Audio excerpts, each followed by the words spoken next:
Bismillahirrahmanirrahim. Assalamualaikum warahmatullahi wabarakatuh. Sahabat, kisah kali ini tentang Dzurriyyah atau keturunan dari Nabi Muhammad SAW yang sengaja masuk ke dalam kandang binatang buas yang tak ada seekor binatang pun yang mau menyentuh tubuh keturunan dari Rasulullah SAW tersebut. Hal ini sengaja dilakukan sebagai pembuktian karena di zaman itu ada seorang wanita yang mengaku sebagai cucu dari Rasulullah SAW. Nah sahabat, langsung saja kita simak cerita selengkapnya. Dikisahkan di masa Daulah Abbasiyah, tepatnya ketika Khalifah Al-Mutawakkil menjabat sebagai kepala negara. Seorang wanita yang bernama Zainab mengaku-ngaku bahwa dirinya adalah cucu dari Nabi Muhammad SAW. Ia menyebut bahwa dirinya adalah putri dari pasangan Sayyidina Ali bin Abi Thalib dan Sayyidah Fatimah Az-Zahra radhiyallahu an. Nah sahabat, bagaimana mungkin ia masih hidup ketika itu? Dan jika seandainya benar bahwa wanita itu adalah cucu dari Rasulullah SAW, berarti ia hidup sekitar 200 tahun lebih. Karena jarak waktu antara zaman Nubuwah dan Daulah Abbasiyah berkisar 2 abad lamanya. Sahabat, meskipun pengakuan perempuan itu tidak masuk akal, akan tetapi di tengah masyarakat Zainab merupakan orang yang cukup berpengaruh. Konon, ia memiliki banyak pengikut, bahkan ia mampu mengeksploitasi harta para pengikutnya. Karena dianggap meresahkan, maka Khalifah Al-Mutawakkil pun mengeluarkan perintah untuk mendatangkan Zainab ke istana. Setelah perempuan itu berada di dalam istana, Khalifah Al-Mutawakkil pun berkata, "Kamu ini adalah seorang gadis dan Rasulullah SAW telah wafat ratusan tahun yang lalu, dan kamu sekarang mengaku sebagai cucu Rasulullah SAW. Bagaimana mungkin ini bisa terjadi?" tanya Khalifah Al-Mutawakkil kepada Zainab. Kemudian perempuan itu menjawab dan berkata, "Sesungguhnya Rasulullah SAW mengusap kepalaku dan beliau berdoa kepada Allah Subhanahu wa Ta'ala untuk mengembalikan masa mudaku setiap 40 tahun sekali." Sahabat, karena merasa belum yakin dengan jawaban yang tidak masuk akal ini, Khalifah Al-Mutawakkil mengumpulkan masyik atau para tetua keturunan dari Sayyidina Ali bin Abi Thalib, putra-putra Al-Abbas, seluruh warga Quraisy, dan memberitahu mereka tentang Zainab yang sangat kontroversial. Kemudian para keturunan Sayyidina Ali pun menyebutkan sebuah riwayat bahwa Zainab telah wafat. "Apa yang akan kamu katakan wahai Zainab untuk menjawab pertanyaan mereka?" Sang khalifah pun kembali bertanya kepada perempuan itu dengan penuh penasaran. Lalu Zainab pun menjawab dengan lantang, "Itu adalah riwayat palsu dan keji. Karena sesungguhnya privasiku terjaga dari pengetahuan orang-orang. Bahkan mereka sendiri pun tidak tahu tentang kehidupan dan kematianku," jawab Zainab dengan menggebu-gebu dan membantah tuduhan itu dengan penuh percaya diri.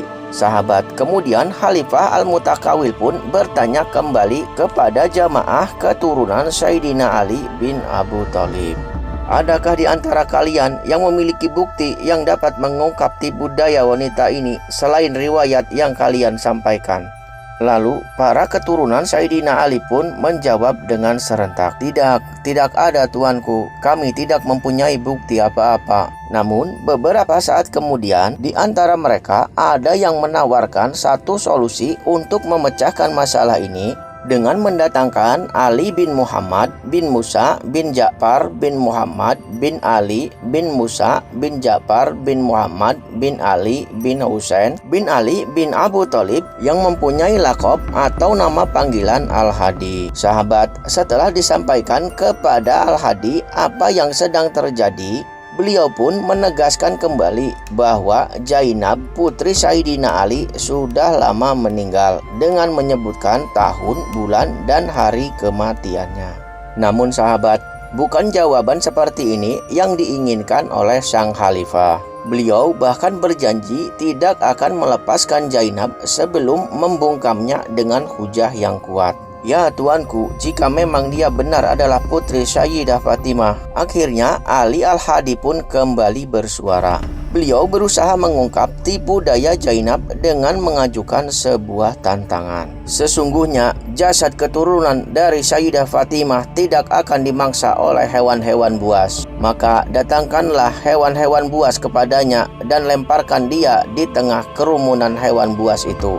"Tidak!" teriak Zainab dengan tiba-tiba dengan raut wajah yang berubah menjadi ketakutan. "Ini hanyalah cara agar dia bisa membunuhku. Kenapa tidak kamu saja yang masuk ke dalam kerumunan hewan yang buas?" kata Zainab dengan nada yang kesal. Sahabat, dengan nada yang tenang, Ali Al-Hadi pun berkata kembali, "Wahai Zainab, aku berani melakukannya. Sekarang mari kita buktikan bersama-sama." Dan beberapa saat kemudian, Al-Hadi pun masuk ke dalam sebuah kandang yang dipenuhi oleh binatang buas. Perlahan-lahan 6 ekor singa yang ada di dekat pintu masuk mendekati Ali Al-Hadi satu persatu. Lalu dengan lembut tangan beliau membelai kepala singa-singa yang mendekatinya. Sahabat, singa-singa atau binatang-binatang buas itu di hadapan Ali Al-Hadi menjadi jinak dan penurut. Subhanallah, sahabat.